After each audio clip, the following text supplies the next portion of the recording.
So I've got just about everybody's papers graded, right? I've essentially been kind of rolling through, as you have your meetings with me. So I think everybody here has either met with me or has scheduled a meeting, so we're good there.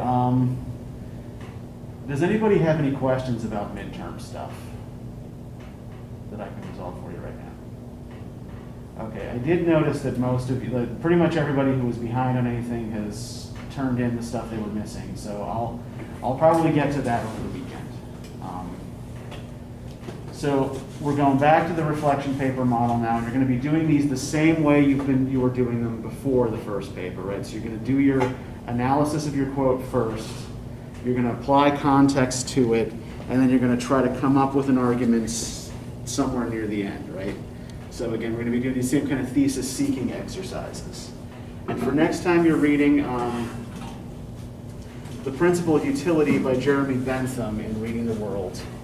And we're going to find a lot of points of connection and contention between that and the Adam Smith that you read for today. And don't forget to submit 3 words to the vocab folder. Okay, so there were some questions about what I had up here on the board, right? And what I want you to do here is I want you to look at the situations that I've listed up here and just think about them for a minute. And even if it's something you have not personally experienced, right? I want you to think about how you would feel in each of these situations. Right? If this happened to you, how would it make you feel? So just take a few minutes, go down the list, and try to come up with answers that are as specific as you can make them, right?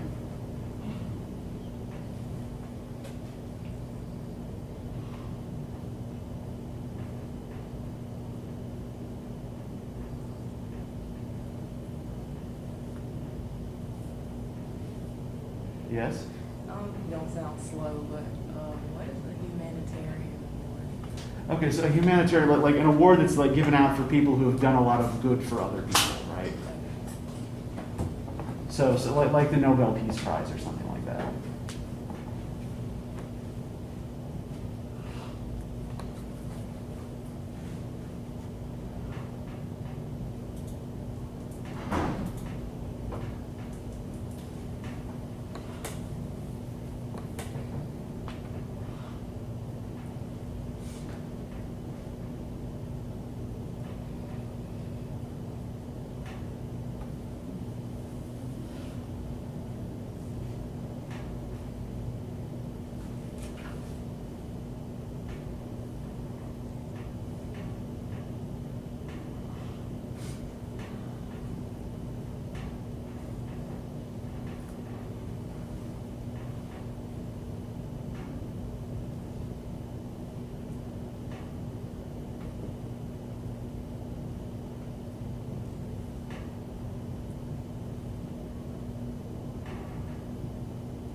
Take another minute with these, think them through.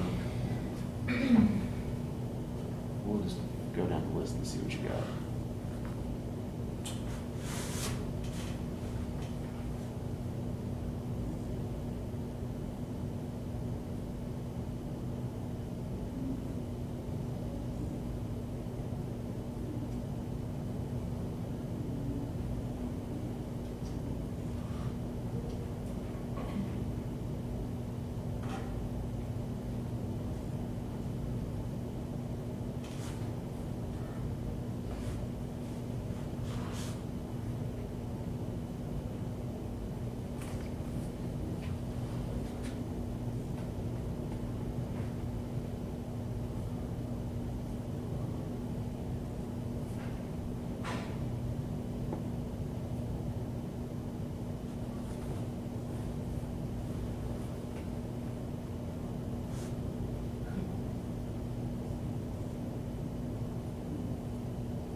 So let's just work our way down the list here, right? So your best friend moves away to another state.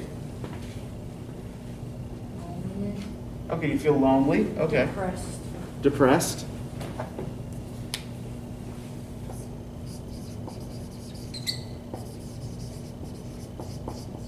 Anything else? Anybody come up with something different?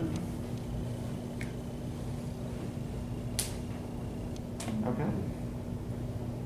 I think maybe like curiosity, knowing that you can find more friends or something like that. Okay, curiosity or maybe even anxiety, right? It's like, here, here my best friend is gone, right? Who am I going to hang out with now? Sure.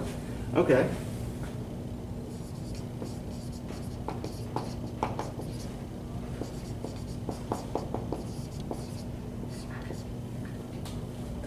What about number 2 here? You were awarded a full, no strings attached scholarship to your dream college. Happy. What's that? I said happy. Okay, happy, right? Ecstatic. Ecstatic, okay, that's just a more extreme form of happy, right? So, Financial burden is lifted. okay. So yeah, so like relieved, right? Right, you're not going to be loaded down with student loans like the rest of your generation. Anticipation of what you could do like in your future. Okay, yeah. With that kind of good education. Yeah, excitement, anticipation. Right, because this isn't just any college, right? This is the place you most want to go. Anything else? How might you feel in relation to yourself? Accomplished. Yeah, proud, accomplished, yeah. Right, I did a thing. And I'm being rewarded for it. We can probably imagine a similar kind of response to number 3, right? Winning a major humanitarian award. Honored.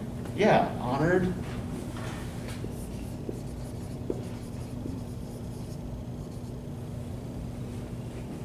What else might you feel? I don't know what the word would be for it, but feel like a role model. Like, I don't know. Responsible, maybe? Like now you have to live up to a certain set of expectations because people are going to be looking up to you. What if you feel like you didn't really deserve it? Guilty. Okay, yeah, it might also make you feel guilty or embarrassed, right? I'll just take it and go.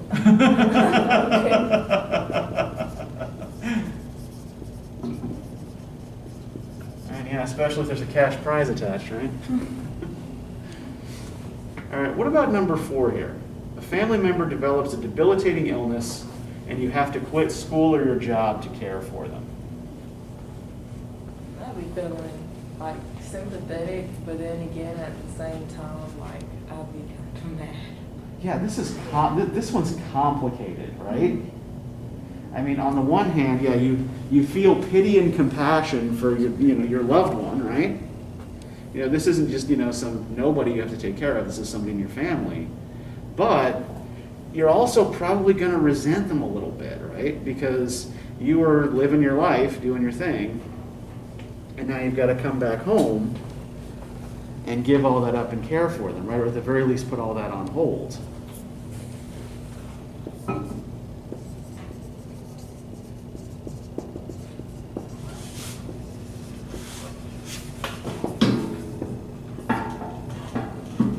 What about number 5? You get a new puppy.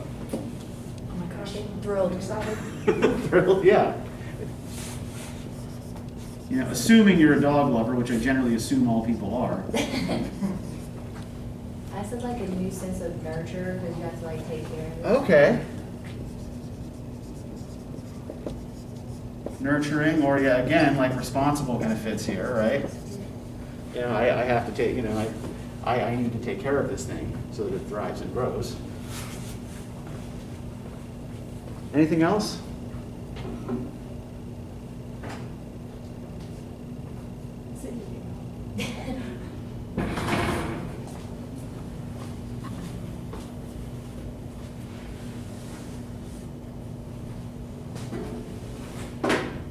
Any other emotions you could imagine happening about getting a Well, new puppy? like, when I got my dog, I felt like fulfilled. I don't know, like, I felt like a, Uh-huh.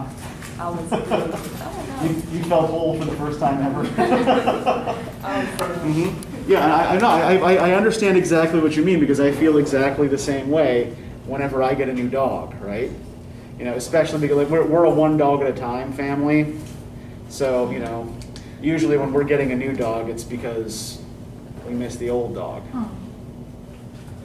So yeah, fulfilled, I think is.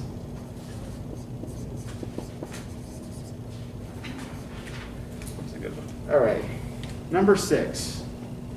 The school bully pulls your pants down in front of your crush. Pissed off. Okay, angry, embarrassed. Okay. Sometimes I just laugh. I'll start crying. Okay, yeah, you I'd might run away. You might try to laugh it off. Are you afraid? Sure. Try to run like I would say like self-defense because I would probably try and do something back to them. Okay, vengeful. Yeah.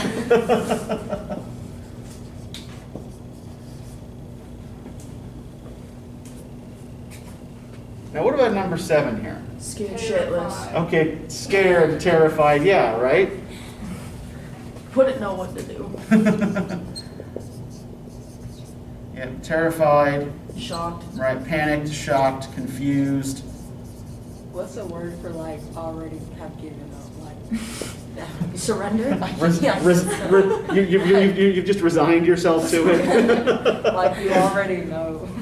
See, this is the thing of like, the thing that always kind of got me about like the classic zombie movies where the zombies are just kind of slow and shambling, is that like as long as you have one friend who's slower than you are, you're still good. So there's not much to be afraid of. I feel like in those things you can always just kill them. Like these people like run away. Like oh my gosh, Uh-huh. it's literally so slow and can't move. Like literally just hit Yeah. its head. Well, I think like, when you look at like an old movie like The Night of the Living Dead, right? The problem is that like they're numerous and relentless, right? And you know they'll trap you in a place. Now you know, we're talking about this like zombies are real. They are not. And in fact, like this is the only situation up here that is not only not plausible but not actually possible, right? This is the only purely imaginary situation that I've put up here. The other 6 are all at least on some level possible or plausible, right? So why is it we can still imagine how we might feel in a situation that we know can't possibly happen or be real? Like life or death. What's that? We understand that there's life or death in Okay. the situation. And Yeah. Even though we don't know it, we still know that our life would be at stake. And we've Sure. seen like it through TV or whatever that gives us the situations for us to be afraid of zombies. Okay, yeah. Like Doesn't a it Like we can perspective. put ourselves in like real situations where we'd be scared and like kind of channel how that energy would feel. Yeah. Like you know how it feels to be scared, right? And you can see that the people you're watching in the movie or on television are scared, right? And you're picking up on that. So, you know, we learn to be scared of imaginary things, right? Largely through kind of watching others. But what I'd like you to try to do now, like, let's kind of like take this in a slightly different direction and actually think along those lines that Carmen just suggested here. How would you feel if you witnessed one of these things happening to someone else? Right? We thought about how you'd feel if it happened to you. What if you saw it happening to someone else? Like just someone else in general, or like someone that's like close to you that you know. You can still Anyone feel else. like the feeling but not the effects of it. Secondhand. Mm-hmm. Yeah. I don't know, I feel like some of those you feel different about, like if you saw someone else getting their pants pulled down in front of their crush, I like love- you Okay, think it's, funny. it might depend on how, that might depend on your relationship to the person, right? Yeah. Like, if it's your friend, if it's someone you care about, you'd feel embarrassed or upset for them, right? But if it's, you know, if say it's the school bully getting pantsed, right? If it's someone you don't like, then you might feel differently, right? You might still imagine what they're feeling, but like what Smith says is like some things are harder to like imagine, like the way that they're feeling it than something else might feel. Yeah, that's it. We actually can't know for sure how somebody else feels, right? And even in the range of responses that you all gave here, right? Not all of you felt exactly the same way when put in the same situation, right? Or when imagining yourselves in the same situation. Like, a lot of the feelings are, are fairly similar, right? But you can't actually genuinely put yourself into another person's position. You can only imagine how it might feel based on your own experience. Right? So Smith is basing a lot of this on an 18th century philosophy called empiricism. And I think we might have talked about empiricism a little bit at an earlier point in the semester, but it's probably worth it to review what this means, right? So an empiricist is someone who believes that we gain knowledge through our senses.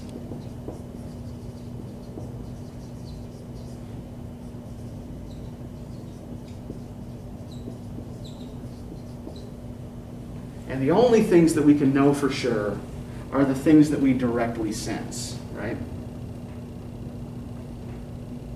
But can I share your senses? I can't actually get into your head and feel what you're feeling, right? I can only construct an imaginary version of it based on things that I've felt myself, right? And some of the things on this list, some of us probably have directly experienced at some point. Right? I can say for sure, right, for example, that I've experienced 1, 4, and 5. Right? The other experiences I would have to imagine. But our ability to feel for other people depends on our ability to, according to Smith, right? Depends on our ability to imagine ourselves in their circumstances, right? So what I would like you to take a couple minutes and do now, right? Take 5 minutes, and I want you to write a description of a situation in which you felt an emotion that was caused by something that was happening to someone else, right? It doesn't have to be a real person. It could be it could be something you saw in a movie or read in a book or something, right? But I want you to describe a situation in which you felt an emotion that was based on something that was happening to somebody else. And try to be as specific as possible, right? Who or what, who was the person, what was the situation, what was the emotion, and what triggered it.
more minutes.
Okay, so who is willing to share first? I'm the first to be. Okay. Well, I'm about to be surprised, but I'm hoping. So, I'm just gonna go ahead. So there's a girl back home. Uh-huh. Okay, she home wrecked my relationship with my boyfriend. Me and this girl were actually friends. Okay. Okay. And she seemed like a little off, like getting like a little touchy, and I was like, back up. Uh-huh. And then me and my boyfriend broke up. Uh-huh. They get together, and then I text him and I said she doesn't like see you like for who you are. She just wants your money because you can go play D1. Okay. Okay. They broke up 3 weeks ago because that's all she wanted. And I texted him. I said, "Must suck for not seeing who you truly are, right?" And then I blocked him. Good Lord. But that's what happened. So I don't care. It's not relevant to me. Okay. What I'm looking for here is more of a sympathetic response. But yeah, okay, so yeah, but this was an emotion that was triggered by something another person did, right? But yeah, what I'm looking for more here is like that's something that's triggered by putting yourself in someone else's place, right, and identifying with someone else. Okay, I'll say mine. Yeah, go ahead. So my best friend back home, she was like extremely close with her grandma, like Okay. best friend type thing. Mm-hmm. And then I was with her one day, like my friend, and her grandma died. Like when I was with her, and she got the phone Yeah. call, and she just like, I don't even know how to explain it. It was Mhm. so bad. And then I started crying when she was crying, and I just like felt and like thought about how it would be if I lost Yeah. my grandma and stuff Mhm. like that. So it was just like a roller coaster of emotions that I felt from her experience. Yeah, and so it's not your grandmother who died, Yeah. right? But you can imagine how you would feel if someone close to you passed away. Okay, good. Yeah, Elena, you had a hand up too. I can't stand when I see someone like unnaturally get hurt. Like a gunshot or whatever, see that doesn't affect me, like I'm okay with that. But I saw Okay, this with video something. one time of this guy like hanging from like a pool and Uh-huh. like his nail broke all the way off. And let Okay. me tell you, yeah, I felt my nail hurt for like an hour. Uh-huh. And Uh-huh. I saw like it was in like Fear the Walking Dead. People were running and a cart like fell on this lady's ankle, like a big old like stand thing. Yeah. Like crushed it basically, and Uh-huh. my ankle hurt for a very long time, like an hour. Bro. And so I can't stand like unnaturally hurt. If I Uh-huh. see someone get unnaturally hurt, it sits with me. But yeah, I think a lot of what you're describing there is the kind of like vicarious thrill of fear that we get from a horror movie, right? We know we're not in any danger, right? We know we're just sitting back in our seats watching, swallowing popcorn, right? That's, nothing is going to jump out of the screen and grab us, but we feel for the threat to the protagonists, right? Even if they're a bunch of freaking morons who keep making bad decisions, because that's what usually happens in a horror movie, right? But we pick up on their pain and their fear. Oh, yeah. True. Yeah, go ahead, Carmen. I really hope I put the right name because there's so many situations with this that I chose. Uh-huh. And I forget some of the names. Okay. But I put one of the main ones was with the George Floyd situation and all Mhm. that happening.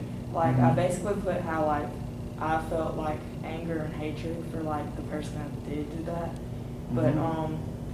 in a sympathetic type of way, I guess, I felt bad for him. If I was in Mhm. his position, I would have been so scared. I couldn't even imagine. Sure. But yeah, that's It's just. just the whole nation for reach out. Mhm. Retweet. All right, yeah, excellent example, thank you, Carmen. All right, yeah, go ahead. One of my best friend in high school actually got accepted into the University of Michigan for the mechanical engineering program on a Uh-huh. full ride baseball Oh, scholarship. damn, yeah, And he worked super hard for it. Mhm. He didn't have any social life in high school. I swear, he didn't do anything but play sports and study. That's the only thing he Uh-huh. ever did. But this, I don't remember if it was the exact same year or a little bit before he was supposed to actually go to college. He got into a really bad car accident and he broke his back. And so he was in a wheelchair, but he couldn't move for a year and a half or Uh-huh. something like that. And so he couldn't go at all. And not on that big, I didn't break my back or anything like that, but the same kind of thing happened to me. uh-huh, I was in a really bad accident and hurt my hand really bad, and I was Uh-huh. going to go to a bigger school with a volleyball scholarship, and I Mhm. couldn't go to that. And Yeah. so I really understood how he felt about it, and I was Mhm. it was really bad though, because he was super upset. He didn't. One of the things that he was really depressed and suicidal after that because he felt he did all this work basically his whole life, and Mhm. everything now was pointless because it was all for nothing. And Yeah. so it was just really sad. yeah. And it's painful, especially to watch someone you care about go through something like that, right? Yeah, Rendaria. I put my old best friend in high school. When we were sophomores, her mother died, Mm-hmm. and I was there when she got the car. Actually died, and I was really crying and all sorts Yeah. of stuff like that. Even though it wasn't my home, I could put myself in that situation if it was. Sure. Mm-hmm. I would Yeah. absolutely lose my mind if that happened. Yeah, and I mean, I'll go too here, right? It's when I was 25, my dad was diagnosed with brain cancer, so I had to quit my job, move back home, and basically for the first couple weeks. It was mostly because of where the tumor was located in his brain, it was affecting his impulse control and decision making.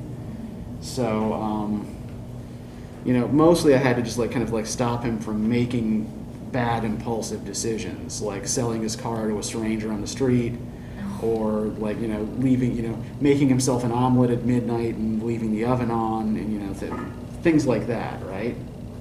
And then it got more to managing his medication and helping him walk and things of that nature, right? So on the one hand, I was incredibly frustrated because I had been out, I'd been in New York City living my own life. I was playing in bands. I had a job. It wasn't a very good job, but it was a job. I was paying the rent. I was independent. And at the same time, I felt for him, imagining how it must feel to be dependent on your child for just your basic daily need, even just being able to clean yourself, right? and how embarrassing it must be, some of the things I had for him, like some of the things I had to do for him. So, it's like being able to, like, that was what kind of allowed me to feel enough compassion to get over my own resentment of the situation, right? And that's kind of at the basis of what Smith's whole moral theory is, right? That it really is based primarily on how we ourselves feel and how we're able to project those feelings into other situations. So if we go to page 457, if we just kind of jump to the text here. So can I get a volunteer to start reading the first paragraph for us? And yeah, it is in like that, 18th century tortured prose style, right? So we may have to do some parsing of sentences here, but 457, yep.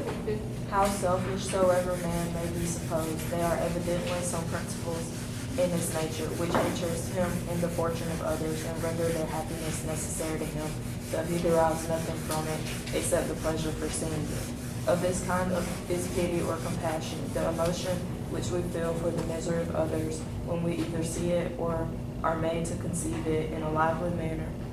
That we often derive sorrow from the sorrow of others is a matter of fact too obvious to require any instances to prove it.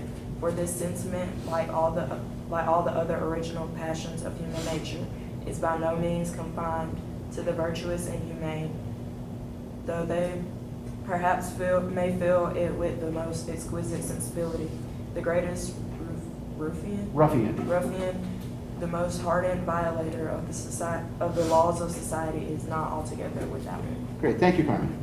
Okay, so let's just focus on this first clause in the first sentence here, right? However, how selfish soever man may be supposed. So what's the basic assumption that Smith is making about human nature right off the bat? Yeah, they only think about themselves. Yeah, that we are selfish, right?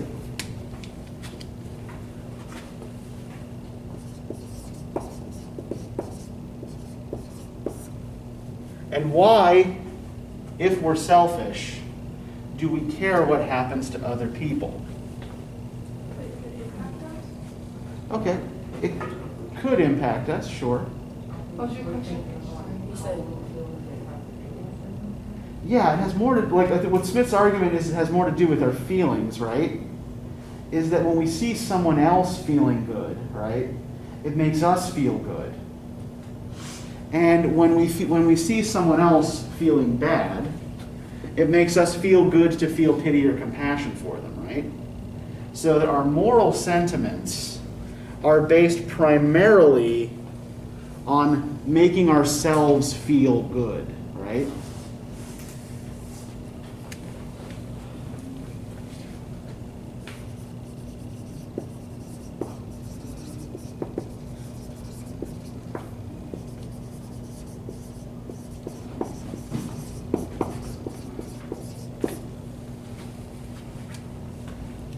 Now, if we go to the end of the paragraph that Harmon just read for us here, right? The greatest ruffian, the most hardened violator of the laws of society, is not altogether without it. Is not altogether without this sensitivity to the feelings of others. So, what is he saying about this capacity then? Right? Is he saying that this is something that we learn, or is it something that's inborn that everybody has? Yeah, this is like an inborn capacity, right? That we all have the capacity for sympathy. Now, it might be worth it to compare this to some of the other thinkers we've looked at who've been talking about similar kinds of ideas, right? So let's think back for a minute to Thomas Hobbes and Hobbes' idea of the state of nature, right? What does Hobbes think the natural state of humankind is? If we're left to our own devices with no rules or laws and no overawing power to make us fear. Kind of selfish as well. Yeah, he agrees that we're selfish, right?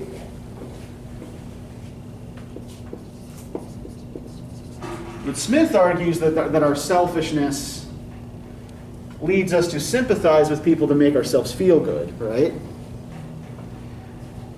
Would Hobbes agree with that? What does Hobbes think our selfishness leads us to do?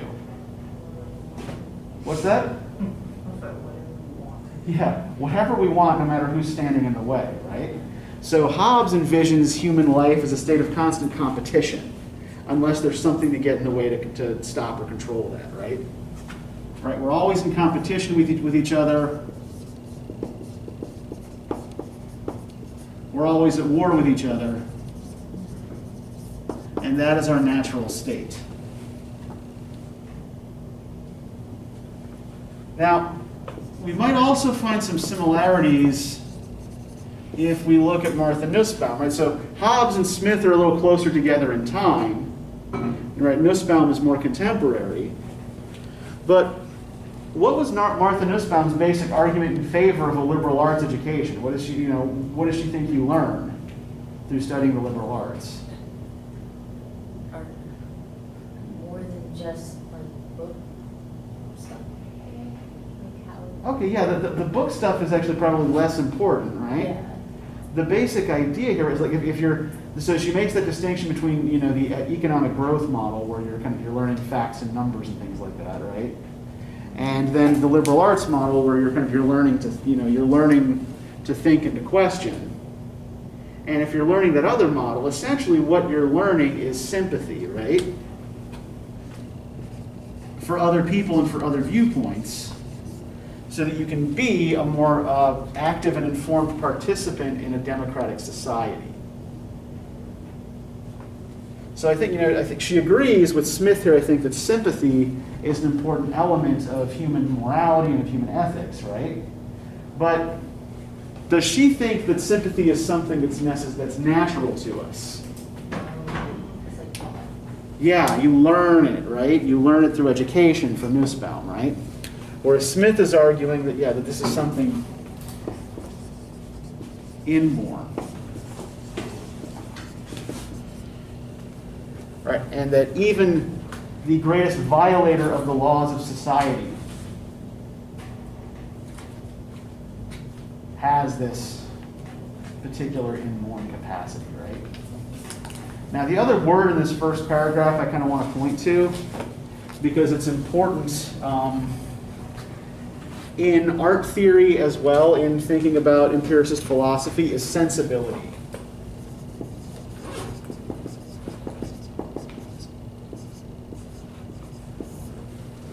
So does anybody know what sensibility means? Is anybody familiar with this word?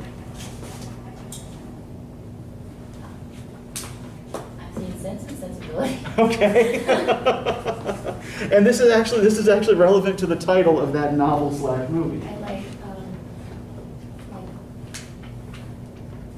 common sense, like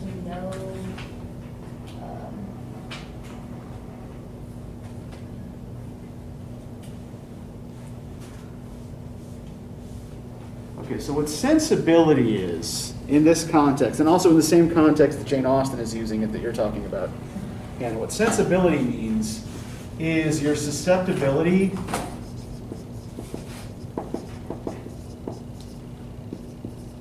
to sense impressions.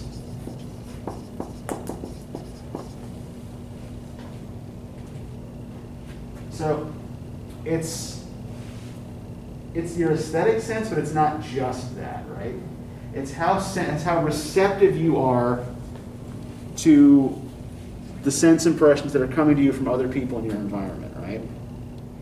And in the 18th century, there is this kind of cult of sensibility among educated people, right? That the way to become a cultivated person is to cultivate sensibility, right? This will make you both more sociable with your peers, because you will care more about their sufferings, and you'll be able to vicariously appreciate their sufferings, right? And it will help you to better, appreciate art and culture, right? You'll know the beautiful and the good through your sense impressions, and be able to sift them apart from the false and the ugly, right? So this is a big part of the kind of the philosophical discourse or debate that Smith is taking part in here, right? Okay, so can I get somebody to read the second paragraph for us here? So as we have no immediate experience of what other men feel. As we have no immediate experience of what other men feel, we can form no idea of the manner in which they are affected, but by conceiving what we ourselves should feel in the like situation. Though our brother is upon the rack, as long as we ourselves are at ease, our senses will never inform us of what he suffers. They never did and never can carry us beyond our own person, and it is by the imagination only that we can form any conception of what are his sensations. Neither can that faculty help us to this any other way than by representing to us what would be our own if we were in his case. It is the impressions of our own senses only, not those of his, which our imaginations copy. By the imagination we place ourselves in his situation, we conceive ourselves enduring all the same torments. We enter as it were into his body and become the same measure, the same person with him. So measure the same. Yeah. And thence form some idea of his sensations, and even feel something which, though weaker in degree, is not altogether unlike them.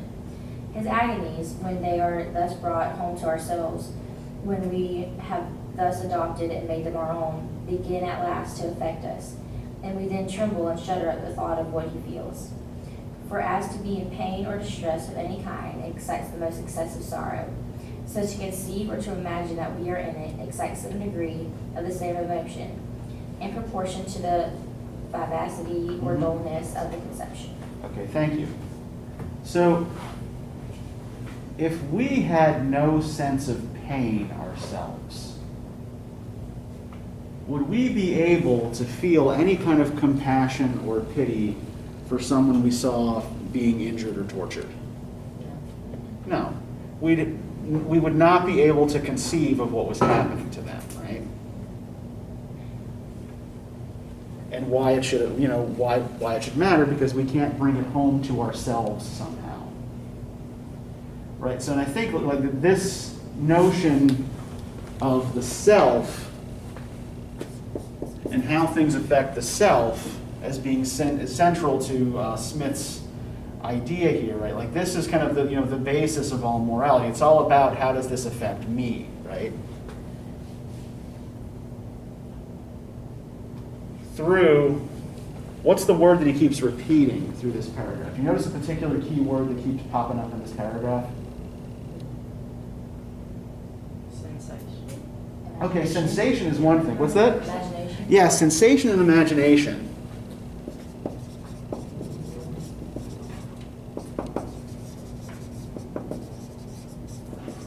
So when we're talking about sensation, right? Just take the ation off of it. And this is, what he's talking about. He's talking about sense impressions, right?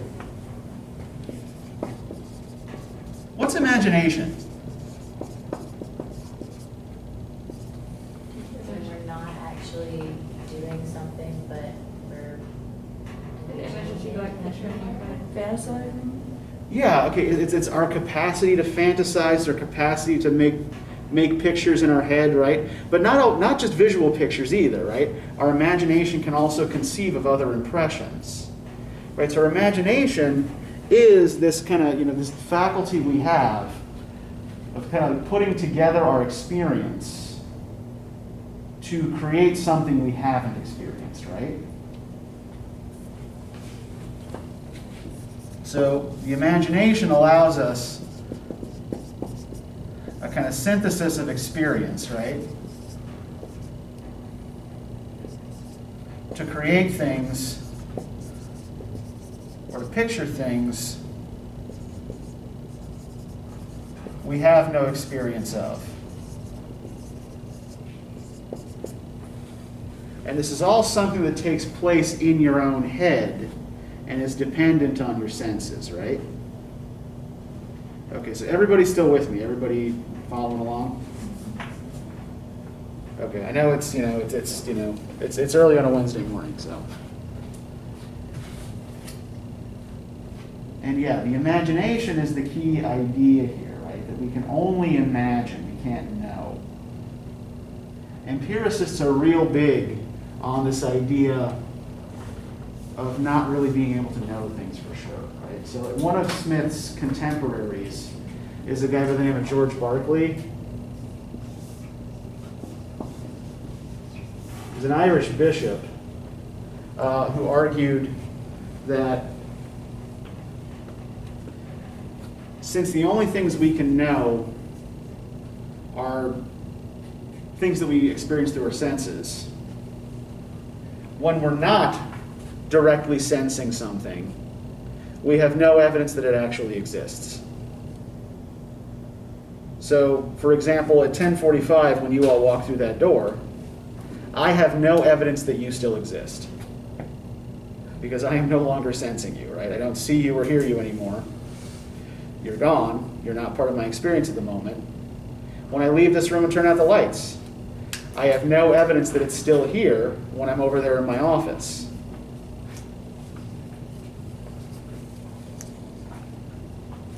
Yeah, pretty wacky shit, right? But also kind of hard to argue against, right? Kind of hard to disprove. Because I can't, if I'm sitting over there in my office, without getting up and directly experiencing this classroom again, right? Prove that the classroom still exists. If there's a camera or something. Well, Berkeley lived in a world without cameras. But even then, right, like, I'm sensing the camera, right?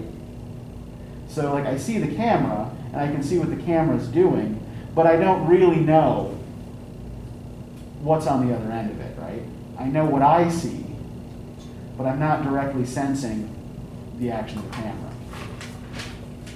So, let's go a little further into the essay here and look at some of the places where imagination takes us, right? So, the easy things here to explain are how we feel joy with others when they are happy, right? And we feel pain or sadness with others when they are sorrowful. But let's look at a couple of other situations here that he points out. Let's look at the bottom of page 458. Can I get somebody to read the paragraph at the bottom that says, "This, however, does not hold universally." This, however, does not hold universal or with regard to every person. There are some passions of which the expression is beside no sort of sympathy, but before we are acquainted with what gave occasion to them, serve rather to discuss and provoke us against them. The furious behavior of an angry man is more likely to exasperate us against himself than against his enemies. As we are unacquainted with his provocation, we cannot bring his case home to ourselves, nor convince anything like the passions which it excites. But we plainly see that it is the situation of those with whom he is angry, and to what violence they may be exposed. It's a typo. It's may be exposed. Yeah, you were right the first time. They may be exposed from the so enraged and adversary. Mm-hmm. We readily, therefore, sympathize with the fear and resentment, and are immediately disposed to take part against the man from whom they appear to be in danger. Okay, so what emotion is Smith saying it's hard for us to sympathize with? Anger. Yeah, that it's hard for us to sympathize with anger, and why?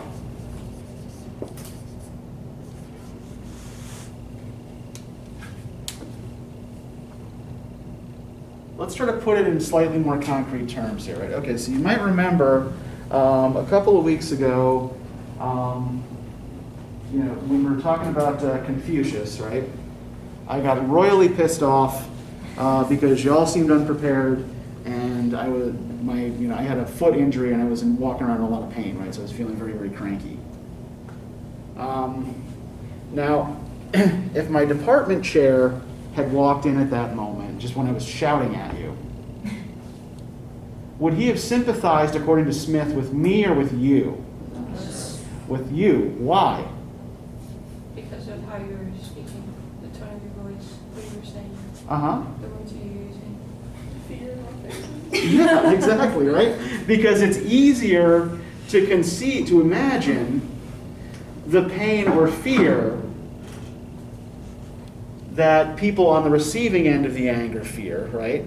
than it is to sympathize with the anger if you don't know what provoked it, right? So yeah, somebody just walks in, doesn't know what's happening, doesn't know why I'm mad, just sees me shouting at you, right? Maybe flipping a desk or something, right? Then, they're gonna sympathize with you, right? Because you look like you might be in danger from this crazy person. Not with me. Because again, like the causes of my anger are not directly sensed. Now, a little further down, can I get somebody to start reading the paragraph in the bottom of page 459, starting with of all the calamities? Of all the calamities to which the condition of morality exposed mankind, the loss of reasons appear to those who have the least spark of humanity by far the most dreadful, and they behold the last stage of human wretchedness with deeper commiseration than any other. But the poor wretch who is in it last and sings perhaps and is altogether insensible to his own misery. The anguish which humanity feels therefore at the sight of such an object cannot be the reflection of and sentiment of the sufferer. The compassion of the spectator must arise altogether from the consideration of what he himself would feel if he was reduced to the same unhappy situation, and what perhaps is impossible, was at the same time able to regard it with his presence, reason, and judgment. Okay, thank you. So what's the mismatch in emotional response that Smith is talking about here? What's he describing in this paragraph? Someone viewing something happen, like a commentator watching two people go at it, basically, is what I think I'm interpreting. Well, what's the calamity described in this paragraph? Condition of morality that exposes mankind. Okay, mortality. Of all the calamities to which the condition of mortality exposes mankind, or the mere fact of being mortal, the loss of reason appears to those who have the least spark of humanity by far the most dreadful. So what's he talking about here? What does he mean by the loss of reason?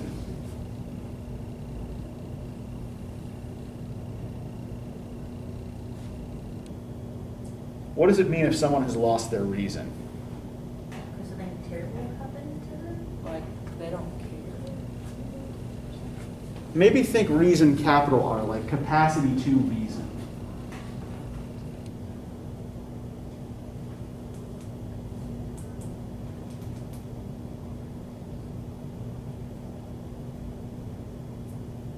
You're talking about like reasoning with like another person. Pardon? Are you talking about like reasoning with like another person? Like if they're like in an argument, they come to like a conclusion of like a reason. Okay, I think you're thinking along the right lines here, right? That we are able to use our reason to make arguments, right? What does it mean to be reasonable or to be rational? What's that? Understanding. Okay, understanding, Consider. maybe consider, sure, okay. I mean, at the end of the paragraph, he's basically just saying that you can never really feel, if you're not actually doing what that other person's doing, you're never going to actually feel what he's feeling. Right. And what you're feeling is based on your own response or your own fear rather than The actual. what the person is actually feeling, right? So when he talks about loss of reason here, what he's talking about is extreme mental illness.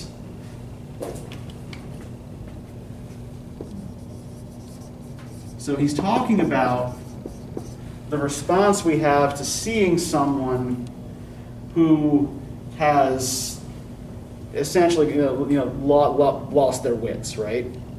Who is no longer behaving in a way that society regards as rational, right? Now, he notes here that the fact that someone is mentally ill doesn't mean they're unhappy, right? and doesn't mean they're necessarily, or that they feel like they're suffering, right? The person might be laughing and dancing, you know, perhaps in inappropriate moments, right? But our response to this, we pity this person, not because they're sad, right? But because we fear the loss of our own reason, right? Because we fear the loss of our capacity to participate in society. Now he's making a similar point on page 460. If we go to the last paragraph here, can I get somebody to start reading from "We sympathize even with the dead"?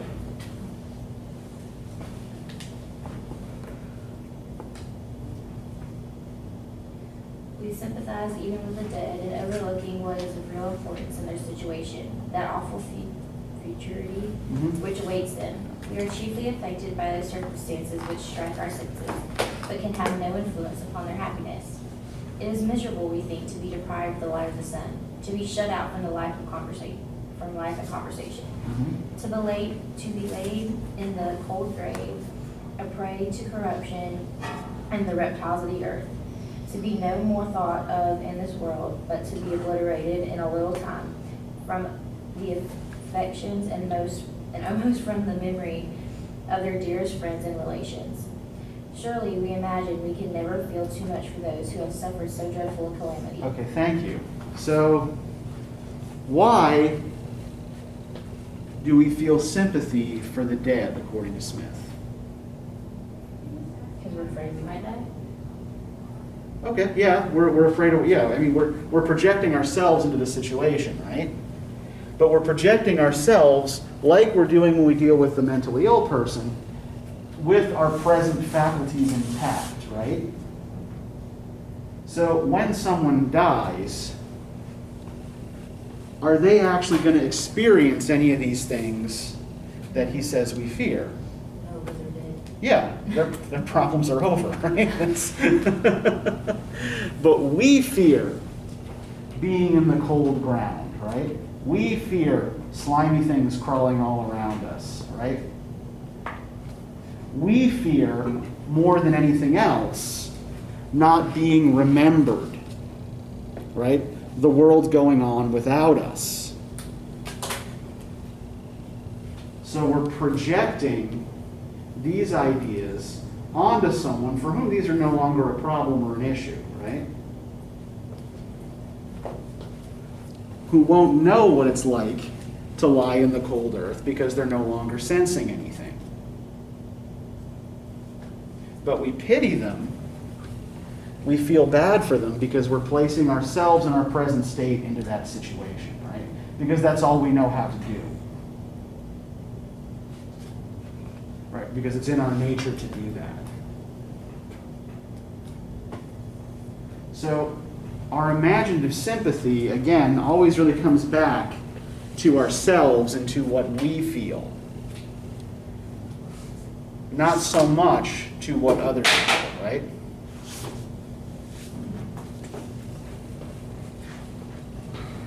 So does everybody grasp the basic idea here? Everybody feel like they got this? Everybody understand? Okay, anybody have any questions about any of this? Do you agree kind of with what he's saying? Like the whole loss of reason thing, like for people with mental illness and stuff like that. I don't if I see someone like that, I don't think I'm necessarily just feeling bad because I'm scared that that's gonna happen to me. I feel bad for them because they can't do this, they can't do that, right. They can't do it. Yeah, but so, I think I'm not. I'm only going to half answer your question. Okay. I'm going to say that I think what Smith is arguing is that we don't feel bad because the person actually feels bad, right? They don't feel bad. Like, the person who has lost their reason doesn't actually feel that loss, right? They could be perfectly happy wrapped up in their own little world.